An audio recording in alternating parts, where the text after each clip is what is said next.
कुआं। सीमा गर्मियों की छुट्टियों में अपनी नानी के गांव आई थी। सीमा नानी के घर पहुंचने के बाद अपनी नानी के पैर छूती है और उनसे आशीर्वाद लेती है। तभी उसकी नानी उससे कहती है, इतनी बड़ी हो गई मेरी सीमा, चल जल्दी से हाथ मुंह धो ले, मैं तेरे लिए खाना लगा देती हूँ। भूख लगी होगी ना? हाँ नानी, भूख तो लग रही है मुझे, आपके हाथ के बने हुए पीले दाल और चावल खाने की। कितना टाइम हो गया है मुझे आपके हाथ का बना हुआ दाल चावल खाए हुए। तू तो नौकरी में व्यस्त थी, तो तुझे कहाँ से टाइम मिलेगा अपनी नानी के लिए? और जब इतने टाइम बाद आई है तो ज्यादा टाइम के लिए रुक कर जाएगी तू। हाँ नानी, इस बार पूरे 2 महीने के लिए आई हूँ। सीमा की नानी अंदर जाकर उसके लिए खाना बनाने लगती है। सीमा कमरे में अकेली होती है, तभी उसे किसी औरत के रोने की आवाज सुनाई देती है। वो कभी खिड़की से बाहर झांकती है तो कभी दरवाजे से बाहर झांकती है। उसे समझ में नहीं आ रहा होता है कि आखिर रो कौन रहा है। तभी नानी खाना लेकर आ जाती है। वो अपनी नानी से कहती है, नानी, कोई औरत रो रही है क्या? मैं जब से यहाँ आई हूँ तब से मुझे यहाँ किसी औरत की रोने की आवाज आ रही है। हे भगवान, कहीं ये वही तो नहीं? बोलो ना नानी। अरे कोई नहीं रो रहा, ये तेरे मन का वहम है। और तू ना अब खाना खा ले, ज्यादा यहाँ वहाँ की बातों में ध्यान मत दिया कर। जल्दी से खाना खा और फिर मेरे साथ आ जा मेरे कमरे में, दोनों बैठकर खूब सारी बातें करेंगे। ऐसे ही अगले दिन सीमा अपनी नानी के साथ गांव के बाजार जा रही होती है। उसी रास्ते में फिर से किसी औरत के रोने की आवाज आती है। वो अपनी नानी से कहती है, अरे नानी, क्या सच में तुम्हें अभी भी किसी औरत की रोने की आवाज नहीं सुनाई दे रही? मुझे किसी औरत की बहुत बुरी तरीके से रोने और चीखने की आवाजें आ रही हैं। मैं बहुत परेशान हूँ नानी, आखिर ये कौन है? मुझे लगता है कि सीमा को शहर भेज देना चाहिए, यहाँ रहना उसके लिए ठीक नहीं। नानी बोलो ना, आप चुप क्यों हो जाती हो? सीमा, तू घर चल, मुझे तुझसे बहुत जरूरी बात करनी है। नानी सीमा को घर ले आती है और सीमा से कहती है, सीमा, कल सुबह तू शहर वापस चली जाएगी। अरे अचानक?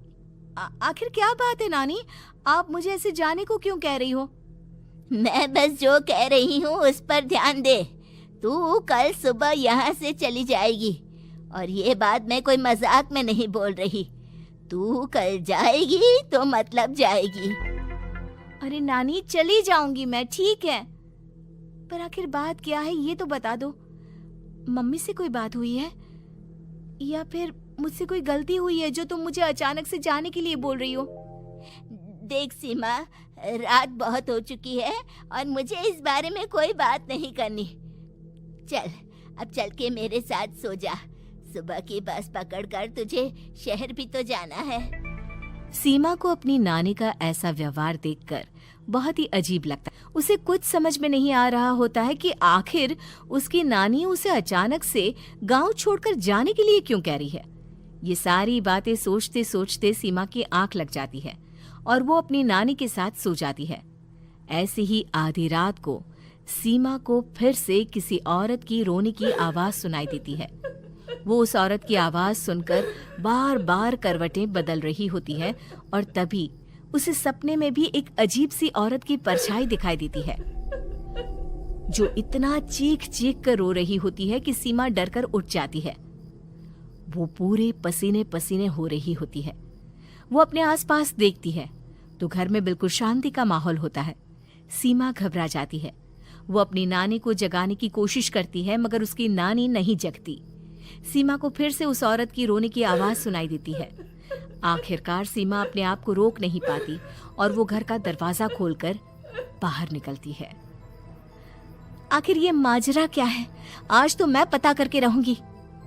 अब आवाज का पीछा करते हुए सीमा आधी रात को गांव के चौपाल के पास बने कुएं के पास पहुंच जाती है, जहां कुएं की चारों ओर बेड़ियां लगी होती हैं।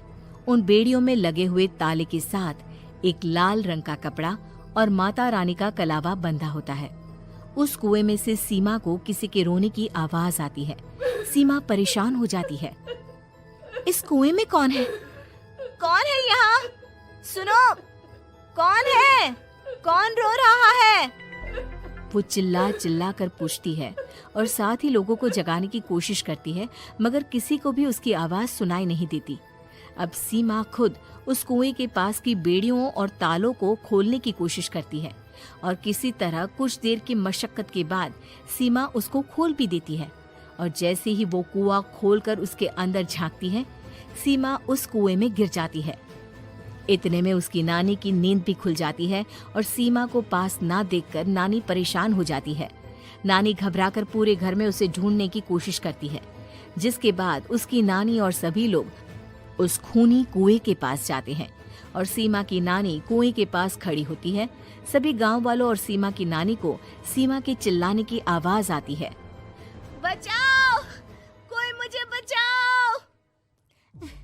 मेरी बच्ची, हम आ गए, हम तुझे बचा लेंगे। नानी, मुझे यहाँ बहुत डर लग रहा है। यहाँ इंसान की कटी हुई मुंडिया, हाथ, पैर और कंकाल है और खून भी है। नानी, मुझे डर लग रहा है। आप सब मेरी मदद कीजिए, नहीं तो ये खूनी कुआं मेरी बच्ची को भी खा जाएगा। अरे मुझे तो ये समझ में नहीं आ रहा कि आखिर इस खूनी कुएं को खोला किसने। सालों पहले इसको इतनी मुश्किलों के बाद तांत्रिक बाबा ने बंद किया था। अरे पूरा गांव खूनी कुएं के बारे में अच्छे से जानता है, तो कोई भी जानबूझकर तो ऐसा करेगा नहीं। मतलब किसी ने अनजाने में इसे खोल दिया है भैया। सीमा को इस बारे में मालूम नहीं था और जब से वो यहाँ आई थी तभी से उसे किसी औरत के रोने की आवाजें भी सुनाई दे रही थी। कहीं सीमा ने ही तो उसे नहीं खोला। अगर ऐसा है तो फिर सीमा का बचना बहुत मुश्किल है। वहीं कुएं के अंदर सीमा रोते हुए बैठी होती है कि उसे आवाज सुनाई देती है जो कुएं के बाहर खड़े गांव वालों में से किसी को सुनाई नहीं देता। आज सालों के बाद मुझे ताजा खून मिलेगा। तेरा खून पीकर आज मैं अपनी प्यास बुझाऊंगा।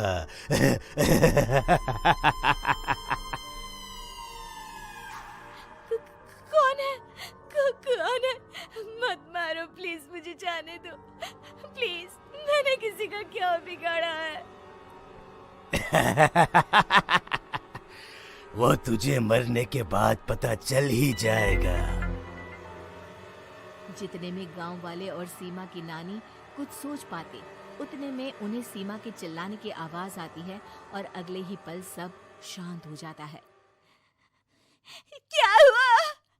सीमा, मेरी बेटी। माफ करना बहन, लेकिन अब सीमा वापस नहीं आएगी। हमें एक बार फिर से कुएं को बंद करना होगा। गांव वाले तभी तांत्रिक को बुला कर लाते हैं। एक बार फिर अपनी शक्ति से तांत्रिक बाबा उस कुएं को हमेशा हमेशा के लिए बंद कर देते हैं और वहां एक बोर्ड लगा दिया जाता है कि यहाँ आना मना है। पति सिद्धांत औरतों को सिर्फ घर के काम और बच्चे पैदा करने की मशीन मात्र ही समझता था। एक बार रिद्धि कहती है, देखिए जी, मेरे पेट में दर्द हो रहा है, मैं आज खाना नहीं बना पाऊंगी। अरे करना ही क्या पड़ता है तुम्हें काम जो नहीं कर पाओगी? एक बेबी ही तो होने वाला है तुमको। हाँ जानती हूँ मैं कि बेबी होने वाला है, पर मैं किस स्थिति से गुजर रही हूँ आप जानते हैं। अरे यार, पूरी दुनिया हर एक कंट्री में बच्चा पैदा होता है, लेकिन ऐसा तमाशा तो कोई औरत नहीं करती जैसा तुम करती हो। रिद्धि करती भी तो क्या, पति को कैसे समझाए कि हर औरत की जिंदगी में ये दौर उसके पति से ज्यादा प्यार, ज्यादा अपनेपन की मांग करता है। अगली सुबह, अरे रिद्धि, खाना तैयार हो गया क्या? एक काम करना, गर्म पानी की बाल्टी मेरे वॉशरूम में रख देना।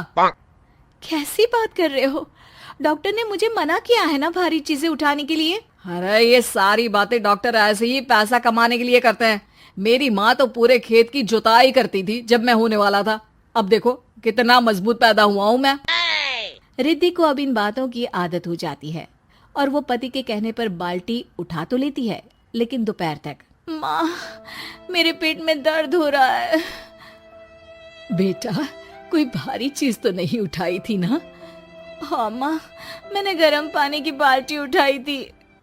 माँ को रिद्धि की इस बात पर गुस्सा आ जाता है और वो उसको बहुत सुनाती है। अरे बेटा, इतनी अकल तो जानवर को भी होती है कि गर्भावस्था के बीच क्या करना चाहिए और क्या नहीं। लेकिन रिद्धि कहती भी तो क्या। शाम को जब सिद्धांत घर आता है तो वो उसे लेकर डॉक्टर के पास जाता है। आज की रात आप लोगों को यहीं अस्पताल में रुकना पड़ेगा। सुबह तक ही अब हम लोग कंडीशन ठीक कर पाएंगे। बस फिर क्या था। रात के अस्पताल में सिद्धांत सो तो जाता है, लेकिन पूरी तरह नहीं, सपने में। अरे डॉक्टर साहब, आपने मुझे अस्पताल में क्यों रोका आज? तुम प्रेग्नेंट हो और तुम्हें बच्चा होने वाला है, लेकिन आज तुम्हारे पेट में दर्द है ना, इसलिए। सिद्धांत को सोते सोते ही फील होता है कि उसके अंदर कोई अंश है जो जी रहा है। अरे ये पेट में गुदगुदी क्यों लग रही है? तभी वहां रिद्धि आ जाती है। अरे यार, क्या सारा दिन ही करते रहते हो? ऑफिस जाओ, काम करो। अरे यार, मैं बस में सफर नहीं कर सकता। झटके लगते हैं तो डर लगता है कि कहीं बच्चा। बच्चा? क्या बच्चा? अरे जब मैं मेरी माँ के पेट में थी ना, तब वो ऊंची ऊंची पहाड़ी में पानी भरकर ले जाती थी। देखो कितनी स्ट्रांग हूँ मैं आज। पति को रिद्धि की बात पर गुस्सा आता है और वो सीधा अपने पिता को फोन करता है। देखिए ना पिताजी, एक तो पेट में बच्चा, ऊपर से बीवी कोई केयर ही नहीं करती, ना ही ख्याल रखती है, ऊपर से ज्यादा काम बता देती है। अरे बेटा, इन महिलाओं को बच्चा पैदा करना पड़े ना, तब पता चले कि कैसे खुद के अंदर एक जीव को पालना मुश्किल होता है। अगर अपने बाप से फुर्सत मिल गई हो तो ऊपर छत पर मेरे कपड़े सूख रहे हैं, ले आइए। सिद्धांत सीढ़ियां चढ़कर छत पर जाता है और हाँफने लगता है। हे भगवान, लग रहा है कि बच्चा अभी हो जाएगा। रिद्धि, और रिद्धि। क्या हो गया? छत पर अमेरिका का प्लेन देख लिया क्या जो एक्साइटेड होकर चिल्ला रहे हो? रिद्धि, मुझे दर्द हो रहा है पेट में, मुझे सीढ़ियां चढ़ने को मत बोला करो। अरे यार, नाटक शुरू इनका। जब देखो तब बहाना। बच्चा ही तो होने वाला है, कौन सा संसद से देश का बजट पेश करने वाले हो जो इतना घबरा रहे हो? अरे यार, कौन समझाए तुमको, मुझे घर जाना है। अब नीचे भी आ जाओ या ऊपर से कूद कर घर चले जाओगे? सुनो, आज शाम को जल्दी से आ जाना, मुझे ना गोलगप्पे खाने का मन है। एक तो पता नहीं तुमने जॉब क्यों छोड़ दी। अरे दुनिया जॉब भी करती है, घर का काम भी करती है और बच्चे भी पैदा करती है, लेकिन तुम खैर, अब तो पूरे घर की जिम्मेदारी मेरे सर पर है, तो कैसे जल्दी आऊं? अरे यार, कैसे जॉब करता, सारा दिन तो नींद आती रहती है, मछली लगती है और उल्टी। छी छी छी, फालतू की बात मत करो। अरे खुद को पेट में 10 किलो का पत्थर बांध कर काम करना पड़े ना, तब पता चलेगा। अरे यार, तुम तो ज्यादा ही इमोशनल हो जाते हो। दुनिया भर में सबके बच्चे पैदा होते हैं, लेकिन नखरे तो तुम ऐसे कर रहे हो जैसे दुनिया के एकमात्र इंसान हो जो बच्चा पैदा कर रहा है। सिद्धांत को वो सारे पेन, वो सारी परेशानियां होती है जो एक गर्भवती महिला महसूस करती है। एक दिन पड़ोस का आदमी, अरे भगवान का शुक्र मनाओ कि बच्चा नॉर्मल हो गया। साइंस के अनुसार एक बच्चे को पैदा करने का दर्द उतना ही होता है जितना हड्डी के टूटने का। हे भगवान, मैं ये दर्द कैसे सहूंगा, मुझे तो छोटी सी चोट से भी डर लगता है। तभी वहां रिद्धि आ जाती है। अरे कैसी बात कर रहे हो? तभी तो कह रही हूँ, खूब शारीरिक काम करो, तभी तो जाकर बच्चा पैदा करने में आसानी होगी। और इसीलिए तो कहती रहती हूँ कि मेरे नहाने के पानी की बाल्टी को वॉशरूम में रख दिया करो। सिद्धांत बेचारा करता भी तो क्या, जब बीवी समझने को राजी ही नहीं। सिद्धांत पानी की बाल्टी उठाकर जैसे ही वॉशरूम में रखता है, उसके पेट में दर्द होने लगता है। हे भगवान, मर गया रे, मेरे पेट में दर्द हो रहा है। कि चाउमीन, गांव में चाउमीन का चलन अभी अच्छे से नहीं आया था, लेकिन सुरेश शहर से चाउमीन बनाना सीखकर गांव में ठेला लगाता है। अरे ये केचुआ है क्या भैया? कैसे खाया जाता है? अरे नहीं नहीं, ये चाउमीन है। चाउमीन शहर में खाया जाता है। कितने की दे रहे हो सुरेश? 10 रुपए की प्लेट भरकर।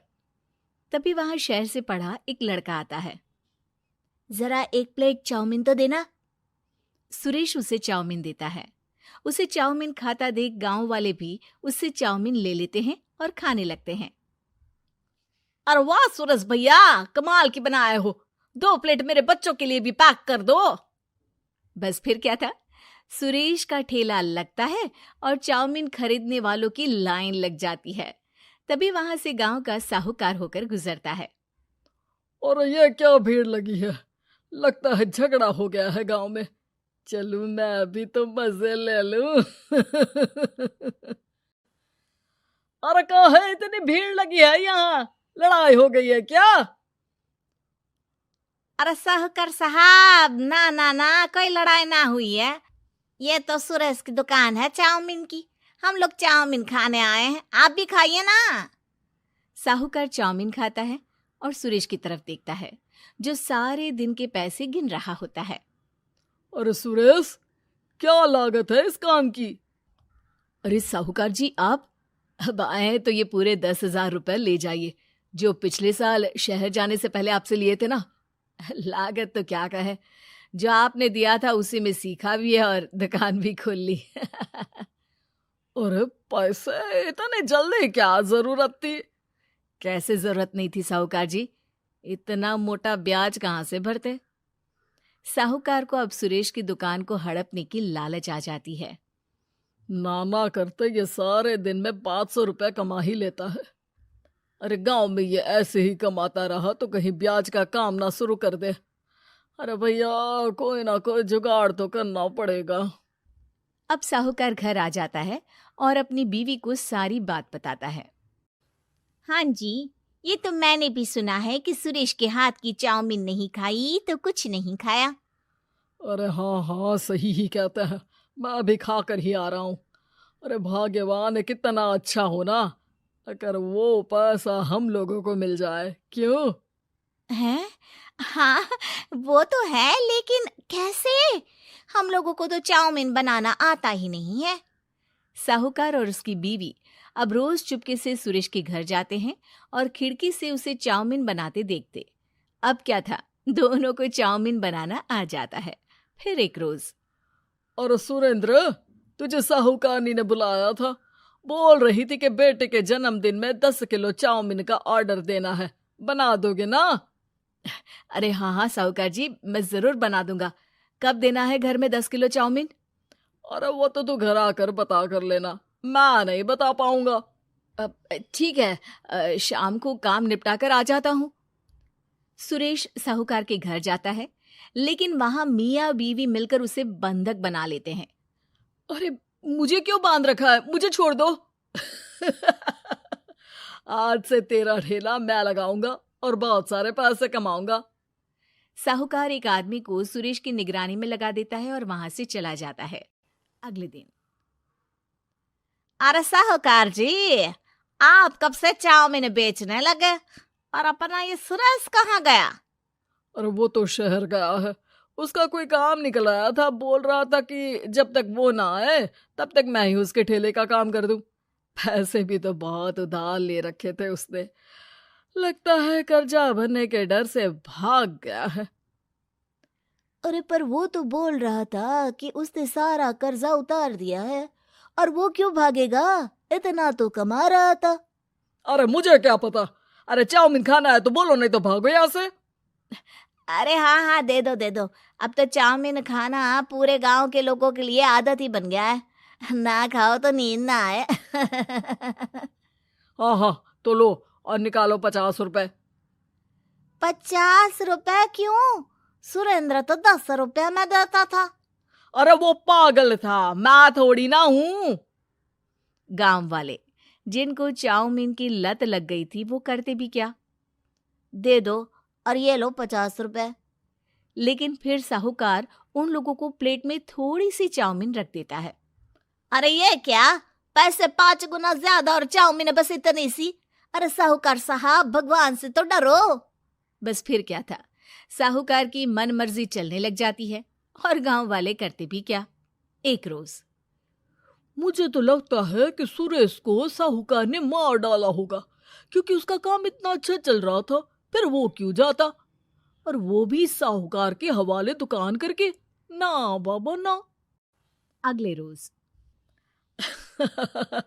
भाग्यवान, देखो तो जरा, इस सुरेश भी ना कितना पागल था। जिस काम से वो ज्यादा पैसे बना सकता था, उससे इतने कम पैसे छाप रहा था। 50 रुपए प्लेट में भी गांव वाले खूब खा रहे हैं चाउमीन। हाँ जी, और जितने में वो लोगों को 10 प्लेट खिलाता था भर भर कर हम लोग उतने में 20 प्लेट बना रहे हैं। क्यों जी?